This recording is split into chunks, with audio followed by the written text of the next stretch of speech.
जय श्री राम भाइयों। होली का त्योहार आ रहा है और मुझे बड़ा दुख हो रहा है कि अभी तक इतने साल हो गए मुझे सोशल मीडिया पे देखते हुए, अखबारों को देखते हुए, एक सनातन का हिंदू का त्योहार आया और अभी तक किसी भी बुद्धिजीवी ने, किसी भी पर्यावरण प्रेमी ने ये ज्ञान नहीं दिया कि आइए होली पे पानी बचाइए, तिलक होली खेलिए, सूखी होली खेलिए। अभी तक किसी ने ज्ञान नहीं दिया। कितने गैर जिम्मेदार लोग हो गए हैं कि पर्यावरण का ध्यान भी नहीं रख रहे हैं। लेकिन क्या ये सब अचानक हुआ? नहीं, धीरे धीरे हुआ।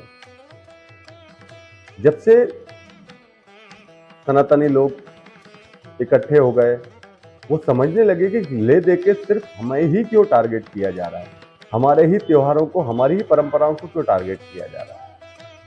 जब ये चीज समझ में आ गई तो लोगों ने इसका प्रतिकार करना शुरू कर दिया। आजकल तो मीम्स भी चल रहे हैं कि मैंने 500 प्रकार की नई गालियां सीखी और अभी तक किसी ने होली पे पानी बचाओ का ज्ञान ही नहीं दिया। शिवरात्रि निकल गई, किसी ने ये ज्ञान नहीं दिया कि भाई ये दूध शिव जी को मत चढ़ाइए, गरीबों को दान कर दीजिए।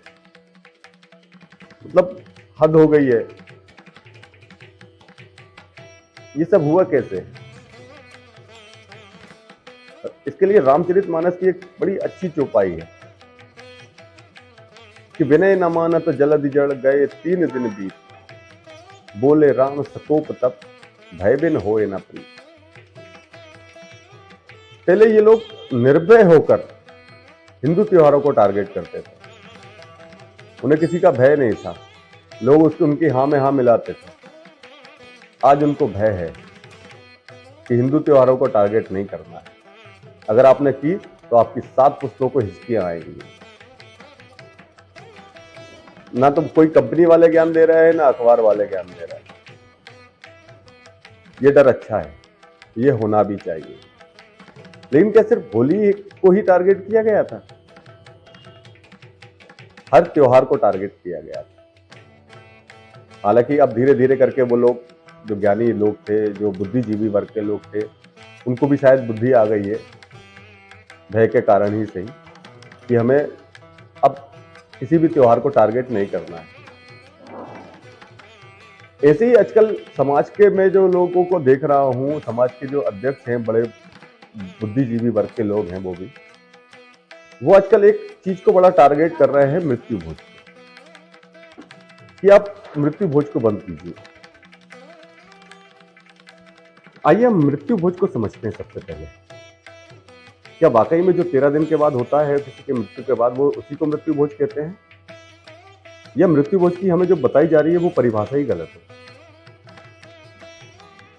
मृत्यु भोज जो हो जाता है वो तीसरे दिन ही हो जाता है, जिसमें से परिजन होते हैं घर के, है ना, उसी दिन मृत्यु भोज हो जाता है। अगर आप उसको मृत्यु भोज कहो तो जो 13 दिन बाद होता है ना, वो मृत्यु भोज नहीं होता है। मृत्यु भोज की आप लोगों को जो बताई जा रही है वो परिभाषा ही गलत है। जो 13 दिन के बाद जो होता है, जिसको हम तेरहवीं कहते हैं, रसोई कहते हैं, वो वास्तव में पगड़ी रस्म है।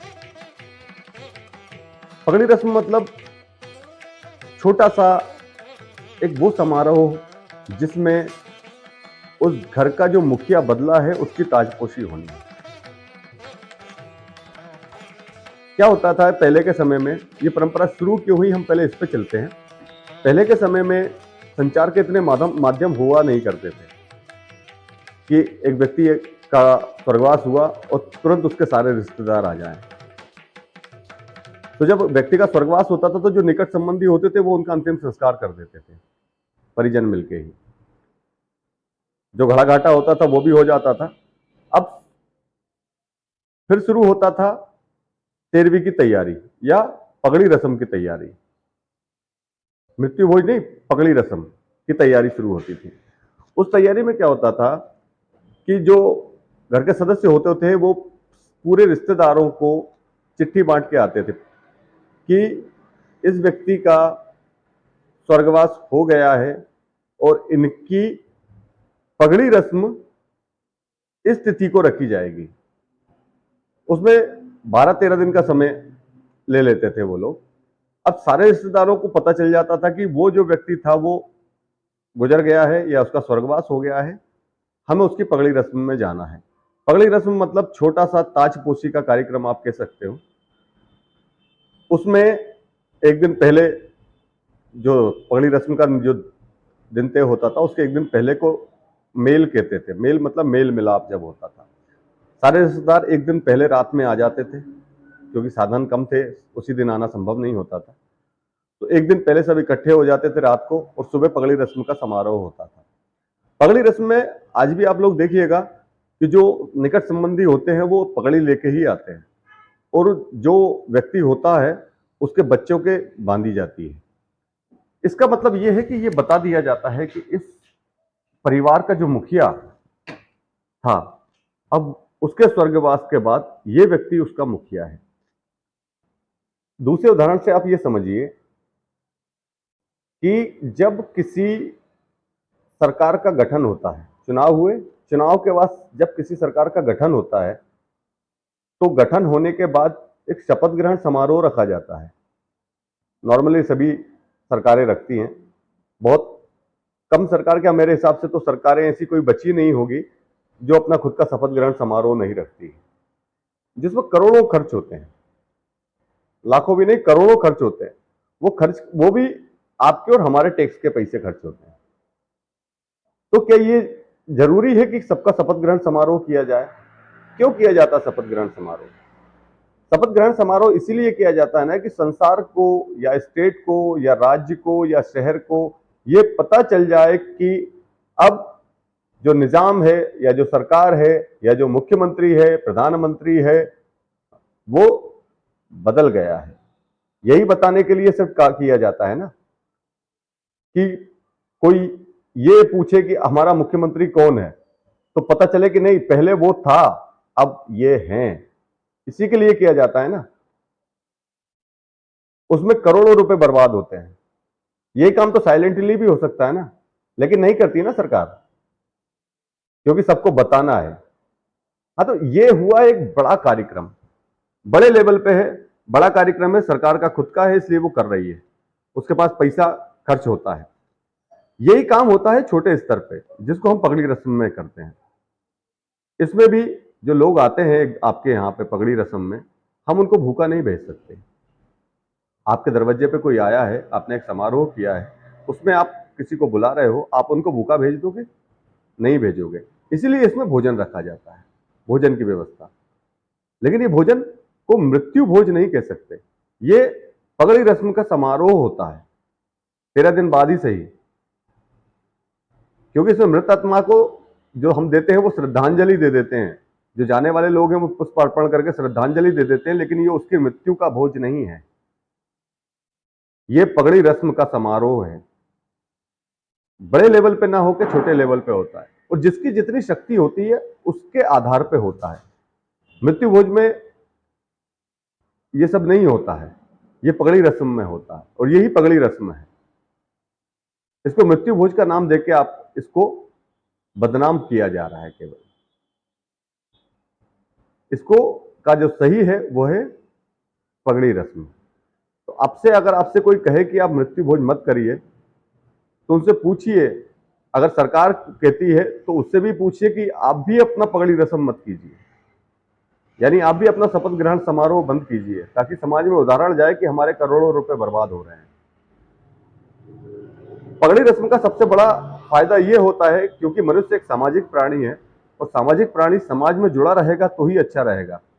आज के दड़बे नोबा कल्चर से बढ़ के रहेगा वो चीज।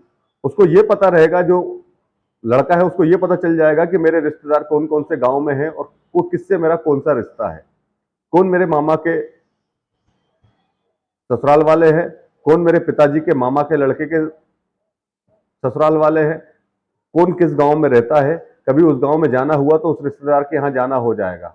घर देखा है हमने, क्योंकि हम जब चिट्ठी लगाने गए थे हमने पूछ पूछ के गए थे कि ये किसका घर है, लेकिन अब जब दूसरी बार जाएंगे तो हमें हमारे रिश्तेदारों का पता रहेगा।